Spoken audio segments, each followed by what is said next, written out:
याद। पाठ का नाम है सांवले सपनों की याद। इस पाठ के जो लेखक हैं वो है जाबिर हुसैन। पहले हम इनके बारे में जानेंगे, जाबिर हुसैन के बारे में। जाबिर हुसैन का जन्म सन 1945 में गांव ननोही, राजगीर जिला नालंदा, बिहार में हुआ था। वे अंग्रेजी भाषा एवं साहित्य के प्राध्यापक मतलब टीचर रहे, प्रोफेसर रहे। सक्रिय राजनीति में भाग लेते हुए 1977 में मुंगेर से बिहार विधानसभा के सदस्य निर्वाचित हुए। मतलब ये राजनीतिक पार्टी में भी रहे और मंत्री बने। इसके बाद मंत्री बने। सन 1995 में बिहार विधानसभा के सभापति भी बने। आगे बढ़ते हैं।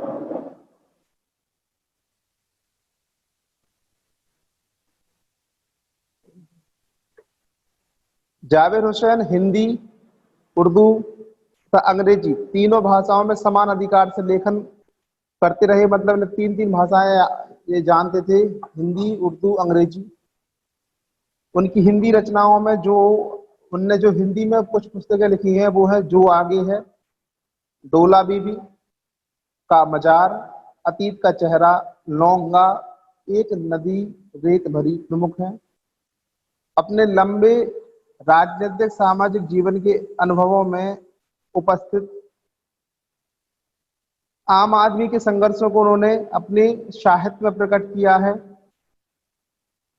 संघर्षरत आम आदमी और विशिष्ट व्यक्तियों पर लिखी गई उनकी डायरियां चर्चित प्रशंसित हुई हैं। जाबिर हुसैन ने डायरी विधा में एक अभिनव प्रयोग किया है जो अपनी प्रस्तुति, शैली और शिल्प में नवीन है। प्रस्तुत पाठ, अब देखिए सांवले सपनों की याद के बारे में हम लोग जानते हैं।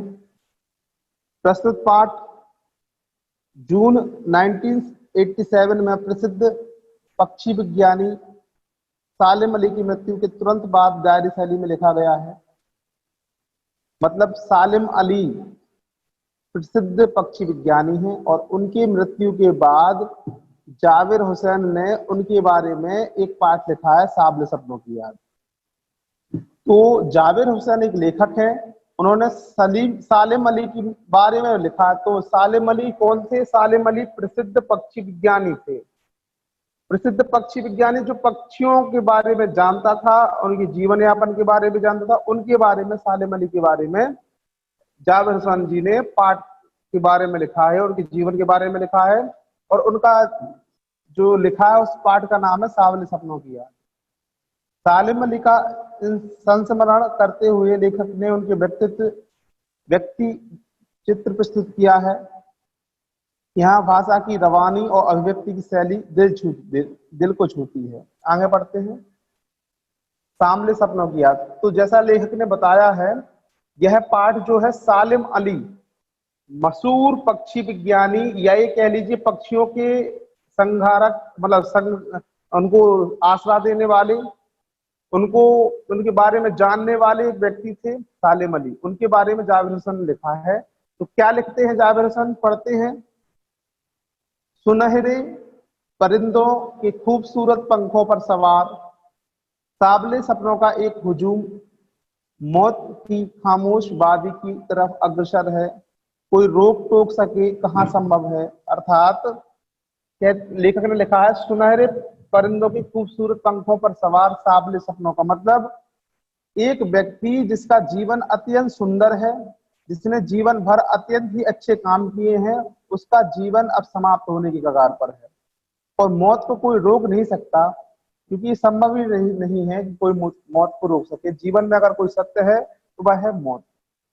आगे लिखा हुआ है, इस हुजूम में आगे आगे चल रहे हैं सालिम अली। मतलब इस मौत के जो कगार पर हैं वो सालिम अली हैं, मरने वाले हैं और मौत कोई नहीं रोक सकता। आगे लिखा हुआ है, अपने कंधों पर सैलानियों की तरह अपने अंतहीन सफर का बोझ उठाए, लेकिन यह सफर पिछले तमाम सफरों से भिन्न है। मतलब जिस प्रकार सैलानी कहीं जाता है अपने कंधों पर बोझ उठाए, मतलब आप भी सैलानी रहे होंगे, जब कहीं आप घूमने जाते हैं तो अपना बैग अपने कंधों पर लेकर जाते हैं, ऐसे ही सालिम अली हैं, इनका जीवन का अंत होने वाला है और ये अपने साथ जीवन के कई बोझ साथ में लिए जा रहे हैं। क्या बोझ है वो हम समझना है। देखो आगे लिखा है, लेकिन यह सफर पिछले तमाम सफरों से भिन्न है। मतलब यह सफर जो उनका है पिछले तमाम सफरों से भिन्न है, मतलब अलग है। लोग घूमने जाते हैं वो अलग है, तो ये व्यक्ति मरने वाला है और इसके जीवन के बोझ के बारे में बात हो रही है, ये अलग है। भीड़ भाड़ की जिंदगी और तनाव के माहौल से सालिम अली का यह आखिरी पलायन है। मतलब अब उस जीवन से, भीड़ भाड़ वाले जीवन से उनका आखिरी पलायन है, यानी अंतिम समय है। अब तो वो उस वन पक्षी की तरह प्रकृति में विलीन हो रहे हैं जो जिंदगी का आखिरी गीत गाने के बाद मौत की गोद में जा बसा हो। मतलब जिस प्रकार वन पक्षी होता है, वन पक्षी मतलब किसी भी प्रकार का पक्षी जो जीवन भर गीत गाता है, चहचहाता है और फिर इसके बाद प्रकृति में ही मर जाता है और उसी में विलीन हो जाता है, उसी प्रकार सालिम अली भी अपना जीवन उनका समाप्त होने वाला है। कोई अपने जिस्म की हरारत और दिल की धड़कन देकर भी उसे लौटाना चाहे तो वह पक्षी अपने सपनों के गीत दोबारा कैसे गा सकेगा। जैसे कोई पक्षी जो चहचहाता हो मर जाए तो वह पक्षी दोबारा जीवित नहीं हो सकता। ऐसे ही लेखक का कहना यहाँ सालिम अली से है कि सालिम अली अगर उन्हें कोई जीवन भी दे दे, अपना जीवन, लेकिन उस जीवन अपना दे दे तब भी वह जीवन जीवित नहीं रहेंगे, क्योंकि उनका जीवन पूर्ण हो चुका है। हर व्यक्ति की मृत्यु निश्चित है संसार में, तो मृत्यु होने के बाद कोई व्यक्ति जिसका जीवन पूरा हो जाता है उसे दोबारा जवान नहीं किया जा सकता। कुछ चीजें असंभव हैं, असंभव ही रहेंगी। तो यहाँ लेखक सालिम अली को लेकर बड़ा ही चिंतित है। वह चाहता है कि यह और जिए, परंतु वह उसका इस बात पर बस नहीं है, बेबस है, इसलिए वह दुखी है। तो देखो बेटा, एक लेखक जो सालिम अली के जीवन को लेकर दुखी है, तो कहीं ना कहीं मेरे ख्याल से सालिम अली बहुत महान व्यक्ति रहे होंगे। आगे पढ़ते हैं। मुझे नहीं लगता कोई इस सोए हुए पक्षी को जगाना चाहेगा। वर्षों पूर्व खुद सालिम अली ने कहा था, लोग पक्षियों को आदमी की नजर से देखना चाहते हैं, यह उनकी भूल है। ठीक उसी तरह जैसे जंगलों, पहाड़ों, झरनों, आबसारों को प्रकृति की नजर से नहीं, आदमी की नजर से देखने को उत्सुक होते हैं, रहते हैं। देखिए यहाँ दो शब्द दिए हैं, आदमी की नजर, ठीक है, और पक्षी को जगाना। तो देखो यहाँ लिखा हुआ है कि किसी भी मरे हुए को नहीं जगाया जा सकता। अब आता है, लोग पक्षियों को आदमी की नजर से देखना चाहते हैं। आदमी की नजर, देखिए मनुष्य अपनी जब नजर से देखता है तो वह अपने आप को सर्वश्रेष्ठ पाता है और उसकी नजर में दुनिया में सारी चीजें मनुष्य के द्वारा ही संभव है। मनुष्य अपने हिसाब से इस दुनिया को बदल सकता है। मनुष्य की जो नजर है, उस नजर का मतलब है यहाँ पर आशा है कि उसके लिए पक्षी केवल एक पक्षी के समान है, ना कि कोई जीव जिसमें जान है। वह पक्षी को अपने मनोरंजन के लिए, अपने भोजन के प्रति, अथवा अपने लिए, उसके लिए पक्षी केवल एक पक्षी ही है, जो छोटा सा एक जीव है और कुछ नहीं है। तो यह आदमी की नजर होती है। उसी तरह आदमी की नजर में जो प्रकृति है वह केवल पेड़ पौधे हैं, झरना है, लेकिन और कुछ नहीं है, वह उसे खराब करता रहता है। तो यह है आदमी की नजर। लेखक कह रहा है कि लोग आदमी की नजर से प्रकृति को देखने के लिए उत्सुक रहते हैं। भला कोई आदमी अपने कानों से पक्षियों की आवाज का मधुर संगीत सुनकर अपने भीतर रोमांच का सोता फूटता महसूस कर सकता है? देखो यहाँ क्वेश्चन मार्क लगा है कि क्या ऐसा कोई व्यक्ति है जिसे पक्षियों की आवाज में मधुर संगीत सुनाई देता हो? जब पक्षी चहचहा रहे हो तो उसे वो शोर ना लगे, उसे पक्षियों की चहचहाहट ना लगे, उसे पक्षियों की वह आवाज जो है उसे उसका संगीत सुनाई दे। ऐसा कोई व्यक्ति है क्या? वह प्रश्न कर रहा है। तो शायद ऐसा कोई व्यक्ति था, जो वो थे मेरे ख्याल से सालिम अली, जिन्हें पक्षियों की आवाज में भी संगीत सुनाई देता था। अर्थात वह पक्षियों को समझते होंगे, समझते थे। इसलिए लेखक सालिम अली को लेकर अत्यंत ही गंभीर है, वह दुखी है। आगे लिखा हुआ है, एहसास कि ऐसी एक उबड़ खाबड़ जमीन पर जन्मे मिथक का नाम है सालिम अली। देखो यहाँ लिख दिया उसने कि इस एहसास, किस एहसास? जिसमें वो पक्षियों की भावना समझ सके, वह पक्षियों को मनुष्य जैसा समझ सके, वह पक्षियों की आवाज को महसूस कर सके, उनके दर्द को महसूस कर सके, उनके संगीत को महसूस कर सके, तो उन्हीं में से एक व्यक्ति थे जो इस ऊबड़ खाबड़ जमीन पर पैदा हुए, वो थे सालेम अली। ऐसा व्यक्ति लाखों हजारों में एक होता है जिसे, जो जीव जंतुओं से प्रेम करे और जीव जंतुओं के दर्द को उनकी महसूस करे। महसूस करने का मतलब, दर्द अगर पक्षी को हो रहा तो उसे दर्द ना हो, मतलब वह उसे अपने समान समझे, वह समझे कि यह भी एक जीव है। इतनी संसार में एक प्रकृति की नजर में एक मनुष्य है, उतने ही उसकी नजर में यह पक्षी है। आगे लिखा हुआ है, पता नहीं इतिहास में कब कृष्ण ने वृंदावन में रासलीला रची थी, शोक गोपियों की शरारतों का निशाना बनाया था, कब माखन भरे भांडे फोड़े थे और दूध छाली से अपने मुंह भरे थे, कब वाटिका में छोटे छोटे किंतु घने पेड़ों की छाया में विश्राम किया था, कब दिल की धड़कनों को एकदम से तेज करने वाले अंदाज में बंसी बजाई थी। पता नहीं कब वृंदावन की पूरी दुनिया संगीतमय हो गई थी, पता नहीं यह सब कब हुआ था, लेकिन कोई आज भी वृंदावन जाए तो नदी का सांवला पानी उसी पूरे घटनाक्रम की याद दिला देगा। हर सुबह सूरज निकलने से पहले जब पतली गलियों से उत्साह भरी भीड़ नदी की ओर बढ़ती है तो लगता है जैसे उस भीड़ को चीरकर अचानक कोई सामने आएगा और अपनी बंसी की आवाज पर सब किसी के कदम थम जाएंगे। हर शाम सूरज ढलने से पहले जब वाटिका का माली सैलानियों को हिदायत देगा तो लगता है जैसे वह कुछ ही क्षणों में वो कहीं से आ टपकेगा और संगीत का जादू वाटिका भरे पूरे माहौल पर छा जाएगा। वृंदावन कभी कृष्ण की बांसुरी के जादू से खाली हुआ है क्या? देखिए, अब यहाँ भगवान कृष्ण के बारे में दिया हुआ है, पहले हमें इसे समझना है। देखिए, यहाँ पर लेखक ने कृष्ण जी के बारे में वर्णन किया है, तो वह ये कह रहा है कि भगवान कृष्ण जो थे वृंदावन में रहते थे और रासलीला रचते थे। रासलीला का मतलब नृत्य करते थे। तो कहते हैं जब वो बांसुरी बजाते थे तो उस समय सारे पेड़ पौधे उनकी बांसुरी को सुनते थे, सभी जीव जंतु वहां ठहर जाते थे, ऐसा हम सभी ने सुना है। तो क्या वाकई में ऐसा वो भगवान कृष्ण था जो पक्षियों को, जिस प्रकृति को समझता था, उसको एहसास करता था? अगर भगवान कृष्ण एहसास करते थे तो आज भी उनकी बातें होती हैं। क्यों? उनके समय में प्रकृति जिंदा थी, जिंदा तो आज भी है। मतलब नदियां कल कल करके बहती थी, प्रकृति में जो पशु पक्षी थे वह उनकी बात सुनते थे, भगवान कृष्ण भी उन्हें समझते थे। तो कहीं ना कहीं लिखा हुआ है उनके बारे में, तब दिल की धड़कनों को एकदम तेज करने वाला अंदाजे बंसी बजाई थी। लेखक कह रहा है कि याद नहीं है उसके बारे में, लेकिन जब आज भी जब वृंदावन जाओ, सूरज ढलने लगता है तो ऐसा लगता है मानो वह बांसुरी वाला कभी भी आ टपकेगा। वृंदावन भगवान कृष्ण से कभी जुदा नहीं हुआ। तो लाखों में ही ऐसे कम व्यक्ति पैदा होते हैं जो इस प्रकृति को समझ पाते हैं, जो इस प्रकृति से प्रेम करते हैं। पेड़ पौधे लगाना ही प्रकृति से प्रेम नहीं होता है, प्रकृति की रक्षा करना भी प्रकृति से प्रेम होता है। जब भी आप कोई ऐसा काम कर रहे हो जिससे प्रकृति को नुकसान पहुंचे तो इस बात का ध्यान रखो कि आपको वह काम नहीं करना है। अगर मजबूरी है करने की तो कोशिश करें कि प्रकृति को कम से कम नुकसान पहुंचे। आगे लिखा है, समझेंगे। मिथकों की दुनिया में इस सवाल का जवाब तलाश करने से पहले एक नजर कमजोर काया वाले उस व्यक्ति पर डाली जाए जिसे हम सालेम अली के नाम से जानते हैं। अब देखिए, यहाँ पर इस दुनिया को उसने मिथक कहा है, यानी झूठों की दुनिया कहा है। लेखक ने मिथकों की दुनिया कहा है, अर्थात झूठों की दुनिया कहा है।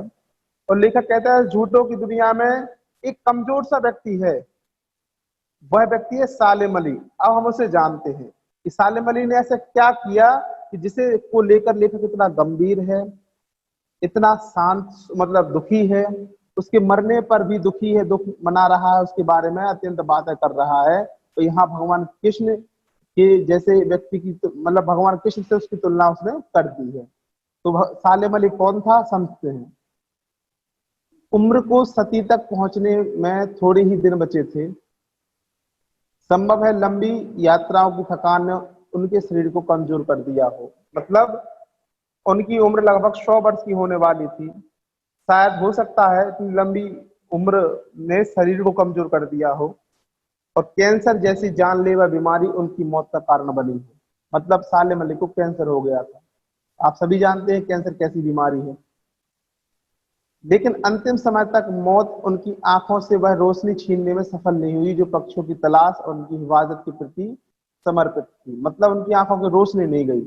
मतलब आंखों की रोशनी का मतलब उन्हें दिखता था, और दिखता था साथ में, यहाँ लेखक ने लिखा है, पक्षियों की तलाश और उनकी हिफाजत के प्रति समर्पित थी। अर्थात सालेम अली ऐसे व्यक्ति थे जो पक्षियों की हिफाजत करते थे और वह पक्षियों को ढूंढने जाते थे, उन्हें तलाशते थे।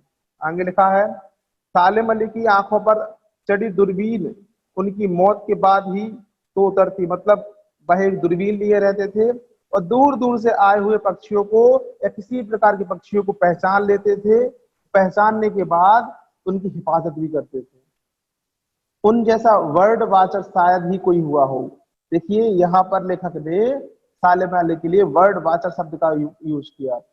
ठीक है, वॉचर, वॉचर मतलब देखने वाला, वर्ड मतलब पक्षियों को देखने वाला, पक्षियों को देखने वाला व्यक्ति शब्द का यहाँ पर इंग्लिश शब्द है वर्ड वॉचर, हिंदी में लिखा हुआ है, इस शब्द का प्रयोग किया है लेखक ने।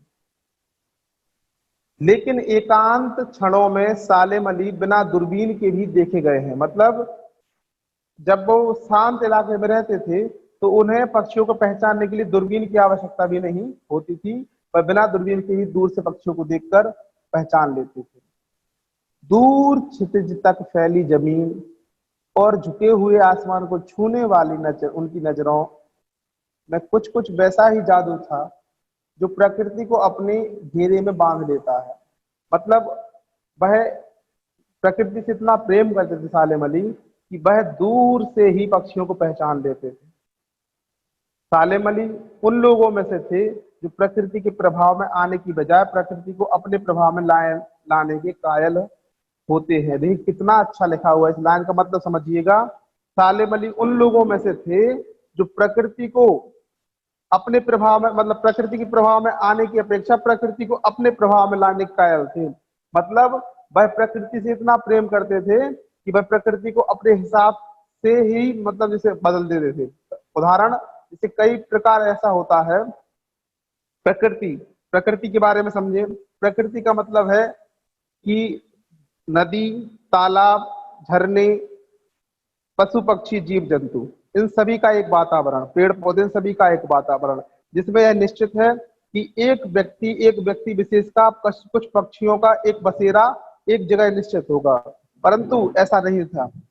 सालेम अली क्या करते होंगे, वह कई विभिन्न प्रकृति में पाए जाने वाले पक्षियों को विभिन्न प्रकृति में ले जाते होंगे। तो यहाँ इसलिए लिखा हुआ है कि वह कैसे थे, प्रकृति को अपने प्रभाव में आने की बजाय प्रकृति को प्रभाव लाने के कायल होते हैं। आगे पढ़ते हैं।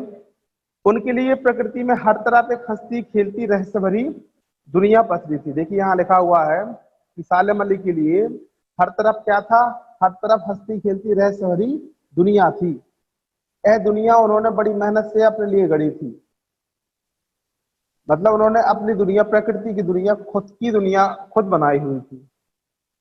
इसे गढ़ने में उनकी जीवन साथी तहमीना ने उनकी काफी मदद पहुंचाई थी। तहमीना उनकी जीवन साथी यानी उनकी पत्नी थी, और उन्होंने सालेम अली की एक प्रकृति, मतलब खुद की दुनिया रचने में एक काफी मदद पहुंचाई थी। तहमीना स्कूल के दिनों में उनकी सहपाठी रही थी। आगे पढ़ते हैं। अपने लंबे रोमांचकारी जीवन में ढेर सारे अनुभवों के मालिक सालेम अली एक दिन केरल की साइलेंट वैली को रेगिस्तान हवा के झोंकों से बचाने का अनुरोध लेकर चौधरी चरण सिंह से मिले थे। देखिए केरल में घाटियों, केरल जो है साउथ का एक मनोरंजक और प्रकृति से भरा पूरा एक इलाका है, और वहां पहाड़, वादियां, झरने सब कुछ है। वहीं साइलेंट वैली है। साइलेंट वैली जो पहाड़ों की रानी कही जाती है, चारों ओर पहाड़ हैं, झरने हैं, पेड़ पौधे हैं। लेकिन उस साइलेंट वैली को रेगिस्तानी हवा के झोंकों से बचाने का अनुरोध लेकर चौधरी चरण सिंह उस समय प्रधानमंत्री थे, उनसे मिलने सालेम अली गए थे। क्यों गए थे? क्योंकि उन्हें ऐसा लगा कि रेगिस्तानी हवा अगर इस ओर आ गई तो पूरे जो प्रकृति से भरा पूरा पेड़ पौधों से भरा साइलेंट वैली है वह सब समाप्त होकर रेगिस्तान में कन्वर्ट हो जाएगी। इसलिए साइलेंट वैली को रेगिस्तानी हवा के झोंकों से बचाने के अनुरोध से सालेम अली चौधरी चरण सिंह से मिले। चौधरी चरण सिंह उस समय प्रधानमंत्री थे। चौधरी साहब गांव की मिट्टी पर पड़ने वाली बूंद की पहली बूंद का असर जानने वाले नेता थे। पंडित चौधरी चरण सिंह ऐसे नेता थे जो जिसे कहते नहीं है, गांव की मिट्टी पर पहली जब बूंद पड़ती है तो उसकी खुशबू जो आती है वो हम सब जानते हैं। तो वो उस जमीन से जुड़े हुए नेता थे। वो जानते थे, प्रकृति का महत्व समझते थे। पर्यावरण के संभावित खतरों का जो चित्र सालेम अली ने उनके सामने रखा उसने उनकी आंखें नम कर दी। सालेम अली ने पर्यावरण का खतरा बताया कि साइलेंट वैली खतरे में है। जब खतरा बताया तो चौधरी चरण सिंह की आंखें नम हो गई। आज सालेम अली नहीं है, चौधरी साहब भी नहीं है। कौन बचा है जो अब सौंधी मिट्टी पर उगी फसलों के बीच एक नए भारत की नींव रखने का संकल्प लेगा? कौन बचा है जो अब हिमालय और लद्दाख की बर्फीली जमीनों पर जीने वाले पक्षियों की वकालत करेगा? मतलब सालेम अली कैसे थे कि पक्षियों की वकालत करते थे, पक्षियों से प्रेम करते थे और उन्हें बचाने की कोशिश करते थे। और उन पक्षियों को बचाने की कोशिश करते थे खासतौर से जिनकी संख्या कम है, जो समाप्त होने के कगार पर है। इसी प्रकार चौधरी चरण सिंह थे जो लद्दाख की बर्फी, जो हिमालय, जो भारत को नया बनाने का नींव रखते थे। परंतु अब वो नहीं है तो लेखक कह रहा है ना सालेम अली है ना चौधरी साहब है। हमारे देश की रक्षा कौन करेगा? हमारे पक्षियों की रक्षा कौन करेगा? आगे लिखा हुआ है, सालेम अली ने अपनी आत्मकथा का नाम रखा था फॉलो ऑफ आ स्पैरो। देखिए, सालेम अली ने एक पुस्तक लिखी है, उस पुस्तक में उन्होंने अपनी आत्मकथा लिखी है। उस पुस्तक का नाम है फॉलो ऑफ आ स्पैरो। मुझे याद आ गया है, D.H. लॉरेंस की मौत के बाद लोगों ने उनकी पत्नी फ्रीडा लॉरेंस से अनुरोध किया कि वह अपने पति के बारे में कुछ लिखे। देखिए, अब D.H. लॉरेंस कौन है इसके बारे में पाठ के अंत में दिया हुआ है, हम लोग पढ़ते हैं। देखिए, D.H. लॉरेंस के बारे में समझ लीजिए पहले कि D.H. लॉरेंस, इनका जन्म 1885 में हुआ था और 1930 में समाप्त हो गए थे। 20वीं सदी के अंग्रेजी के प्रसिद्ध उपन्यासकार हैं। उन्होंने कविताएं भी लिखी हैं, मतलब एक लेखक है D.H. लॉरेंस। विशेषकर प्रकृति संबंधी कविताएं उल्लेखनीय हैं। उन्होंने भी प्रकृति से संबंधित कविताएं लिखी हैं। प्रकृति से D.H. लॉरेंस का गहरा लगाव था, सघन संबंध भी। वे मानते हैं थे कि मानव जाति एक उखड़े हुए महान वृक्ष की भांति है जिसकी जड़ें हवा फैली हुई हैं। वे यह भी मानते थे कि हमारा प्रकृति की ओर लौटना जरूरी है। मतलब D.H. लॉरेंस भी प्रकृति प्रेमी थे और इन्होंने भी क्या किया है, इन्होंने भी प्रकृति से संबंधित कई कविताएं, कई कहानियां लिखी हुई हैं और उन्हें प्रकृति से अत्यंत प्रेम था। वो प्रकृति को समझते थे। ठीक है, अब आगे देखिए, अभी हम जो पढ़ रहे थे वो देखते हैं कि आगे लिखा है कि D.H. लॉरेंस की मौत के बाद जब ये भी व्यक्ति जो सालेम अली की तरह ही ये भी प्रकृति प्रेमी थे, इनकी मौत के बाद उनकी पत्नी जो थी D.H. लॉरेंस की, फ्रीडा लॉरेंस, उनसे अनुरोध किया कि वह अपने पति के बारे में कुछ लिखें। तो फ्रीडा चाहती थी ढेर सारी बातें लॉरेंस के बारे में लिख सकती थी, लेकिन उसने कहा मेरे लिए लॉरेंस के बारे में कुछ लिखना असंभव सा है। मुझे महसूस होता है मेरी छत पर बैठने वाली गौरैया लॉरेंस के बारे में ढेर सारी बातें जानती होगी। अर्थात देखो यहाँ कितनी बड़ी लाइन कही है कि लॉरेंस की पत्नी कहती है कि लॉरेंस के बारे में मुझसे ज्यादा छत पर बैठने वाली गौरैया जानती होगी, क्योंकि वह प्रकृति प्रेमी थे, वह पक्षी प्रेमी थे, मुझसे भी ज्यादा जानती है। वो सचमुच इतना खुला खुला और सादा दिल आदमी था। मुमकिन है लॉरेंस मेरी रगों रगों में, मेरी हड्डियों में समाया हो, लेकिन मेरे लिए कितना कठिन है उसके बारे में अपने अनुभव को शब्दों का जामा पहनाना। मुझे यकीन है मेरी छत पर बैठी गौरैया उसके बारे में और हम दोनों के बारे भी मुझसे ज्यादा जानकारी रखती है। मतलब यह इतने प्रेमी जो D.H. लॉरेंस है, ये भी पक्षी प्रेमी थे, ये भी प्रकृति प्रेमी थे। और लेखक मतलब उनकी पत्नी कहती है कि D.H. लॉरेंस सादा दिल आदमी था और पक्षी प्रेमी, प्रकृति प्रेमी था, इसलिए शायद प्रकृति उनके बारे में ज्यादा जानती हो। बेटा आप लोगों से भी निवेदन है, आप लोग भी प्रकृति प्रेमी बने। आगे लिखा है, जटिल प्राणियों के लिए सालेम अली हमेशा एक पहेली बने रहे। मतलब ऐसे लोग जो बहुत ज्यादा सोचते हैं, जो प्रकृति को नहीं मानते, उनके लिए सालेम अली एक पहेली बने रहेंगे। बचपन के दिनों में उनकी एयरगन से घायल होकर गिरने वाली नीले कंठ की वह गौरैया सारी जिंदगी उन्हें खोज के नए नए रास्तों की तरफ ले जाती रही। मतलब छोटे में जब सालेम अली ने अपनी एयरगन से किसी गौरैया को घायल कर दिया होगा या कर दिया था, इस वजह से उन्हें गौरैया मतलब पक्षियों से उन्हें प्रेम हो गया। जब उन्हें पक्षियों से प्रेम हो गया तो लिखा है कि उन्होंने फिर केवल पक्षियों की सुरक्षा करना चाहा, उनको बचाना चाहा। जिंदगी की ऊंचाइयों में उनका विश्वास एक क्षण के लिए भी नहीं डिगा। वो लॉरेंस की तरह नैसर्गिक जिंदगी का प्रतिरूप बन गए थे। देखिए मतलब यहाँ पर जो है, सालेम अली पक्षी प्रेमी थे।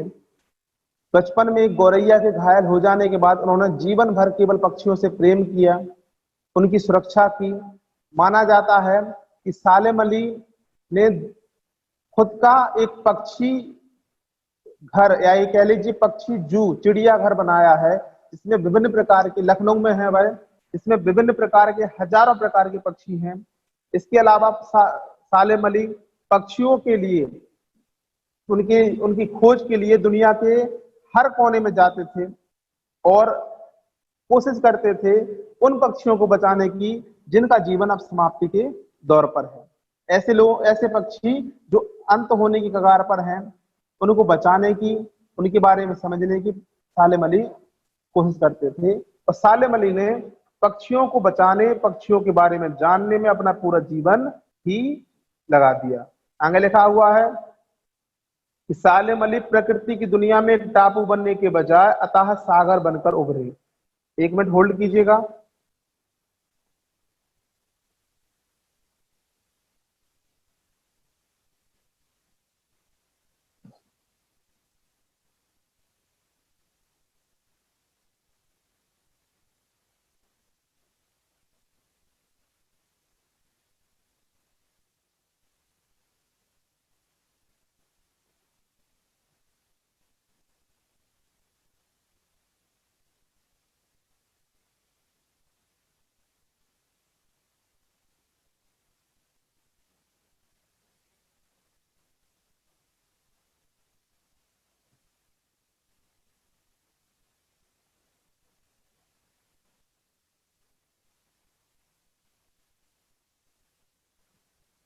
हाँ, सालेम अली प्रकृति की दुनिया में एक टापू बनने के बजाय अथाह सागर बनकर उभरे।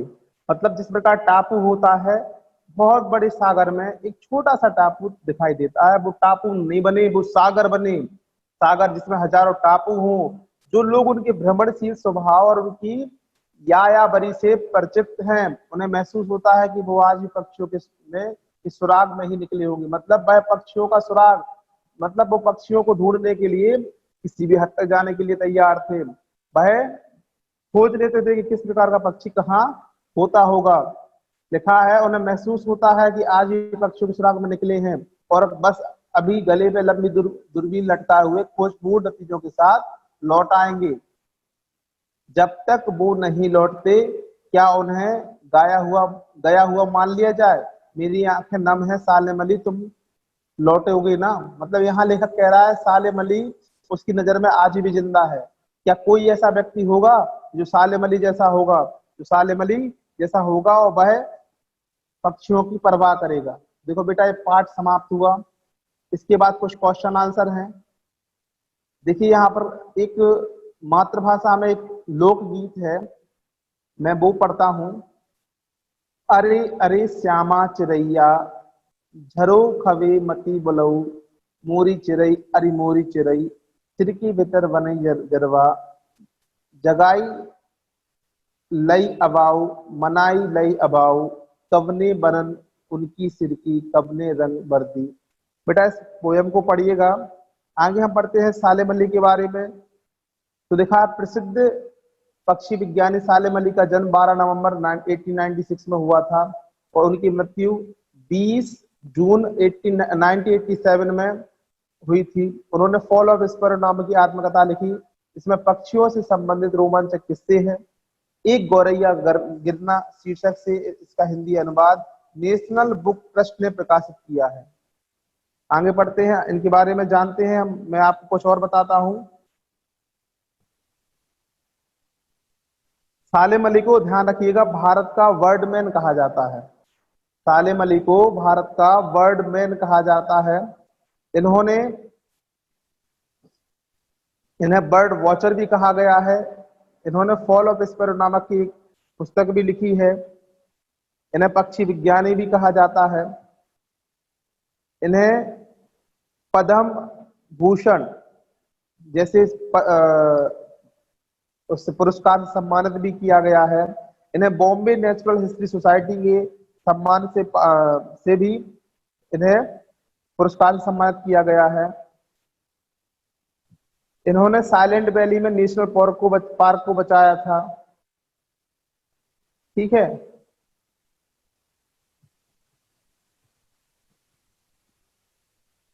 देखिए लिखा हुआ है कि सालेम अली ने, मतलब लिखा नहीं, इसमें बता रहे हैं हम आपको, सालेम अली ने अपना पूरा जीवन पक्षियों के लिए समर्पित कर दिया। ठीक है। उन्होंने पक्षियों के अध्ययन को आम जनमानस से जोड़ा, मतलब उन्होंने पक्षियों के लिए जीवन अपना पूरा लगा दिया। और उन्होंने पक्षियों के बारे में कई पुस्तकें लिखी और उनके बारे में इतना बताया ताकि मनुष्य उनके बारे में जान सके। अगर वह उनकी लिखी हुई पुस्तकों को पढ़ ले तो वह पक्षियों के पूर्ण रूप से उनके बारे में जान सकता है। कहते हैं उनके पास पक्षियों के साथ दोस्ताना व्यवहार वो करते थे। ठीक है। उन्होंने कई पक्षियों की कई प्रजातियों को खोज निकाला। माना जाता है कि साइबेरियन सारसों की पहचान, जो सारस होते हैं साइबेरियन, उनकी पहचान उन्हें आती थी। वो जानते थे कि कौन सा पक्षी मांसाहारी है, कौन सा पक्षी शाकाहारी है। उन्हें कई नई प्रजातियों को उन्होंने खोज निकाला।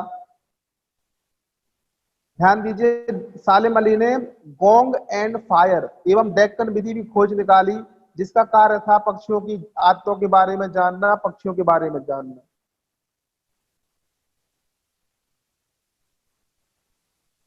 यह 91 साल की आयु में इनकी समाप्त हो गए, इनकी मौत हो गई। तो इनके बारे में अत्यंत है। मैं चाहता हूं कि आप नेट के माध्यम से इनके बारे में जानें।